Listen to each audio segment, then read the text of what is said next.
It was one catastrophe after another. Then her 7-year-old daughter was diagnosed with an incurable disease.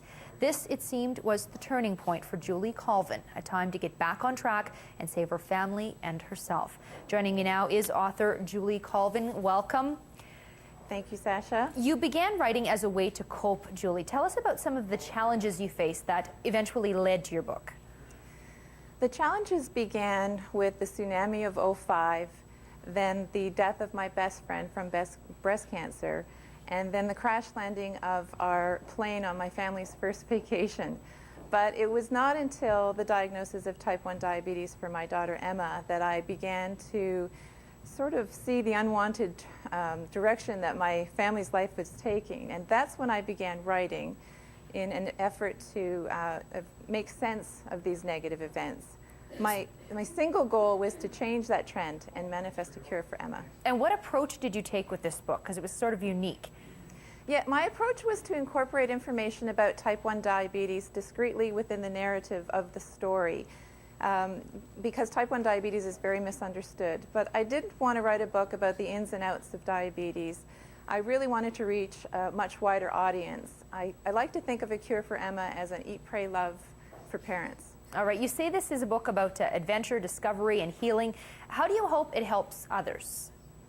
Well, I receive many different messages every day from people around the world who have told me that it helps them to deal with a lot of challenges that they've had in their lives on a daily basis, whether they're a T1 family or not. I think that it helps people to look at challenges in their lives with a positive spin on it, and it's a very helpful tool to use for anybody that's going through adversity. Okay, A Cure for Emma has been selling like crazy. It's now a bestseller, actually. Explain what you're doing with proceeds. For the first 5 months of sales, or 5,000 copies sold, 100% of my net royalties will be going to the T1 Cure research of Dr. Denise Faustman from Harvard Medical School. And why is it that you support this doctor? Dr. Faustman has one of the most promising approaches to curing this disease that I have seen, using an inexpensive vaccine known as BCG. BCG has shown excellent results in phase 1 of human clinical trials by eliminating the killer T cells that are responsible for creating this autoimmune disease. The Faustman lab is about to start phase 2 of human clinical trials, which is very exciting, but they will need donations to get the job done. Okay, you are on a book signing tour this week. Very quickly, where in the north are you headed? I am heading to the Bookcase in Huntsville on Thursday, and then Gulliver's Quality Books and Toys in North Bay on Friday, then on to Chapters in Sudbury for Saturday.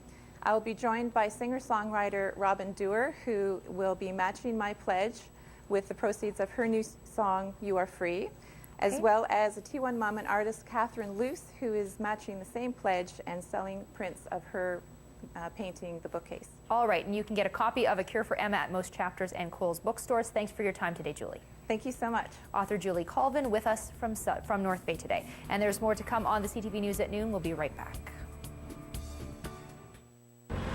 Yes, laughing all the way, and bells on bobtails ring, and making spirits bright. See, that is how you sing Jingle what Bells. Fun to laugh and sing a sleighing song to jingle. Excuse me, I'll do the singing. You just enjoy it up there, would you? Right, Okay. sure. Jingle bells. How will you spend your winnings? Come into Kia Winterfest, where everyone wins $500 to $25,000. Get 0% financing on any new Kia, and don't pay for 90 days on